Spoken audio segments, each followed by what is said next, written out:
ایسے افراد جن کو دانت کا درد ہو، دانت کے درد میں خود بھی مبتلا رہا ہوں، اس لیے آپ کو وہی وظیفہ بتا رہا ہوں جس سے میں خود ٹھیک ہوا ہوں، اور اللہ تعالیٰ سب کو شفا دے۔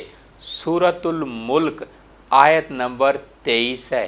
فار ٹوتھ ایک، دانت کے درد کے لیے بہترین وظیفہ، پھٹکڑی اور کالا نمک ملا لیجئے اور دم کیجئے 3 مرتبہ، اور وہ جہاں آپ کو درد ہے داڑھ میں، دانت میں، وہاں آپ لگائیے، تھوڑا سا رکھیے منہ میں، انشاءاللہ اللہ کے حکم سے آپ کو شفا ہوگی۔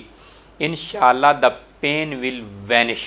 اول آخر درود ابراہیمی، پھر بسم اللہ پڑھ کر یہ آیت دم کیجئے۔ بسم اللہ الرحمن الرحیم۔ هو الذی انشأکم وجعل لکم السمع والابصار والافئدہ قلیلا ما تشکرون۔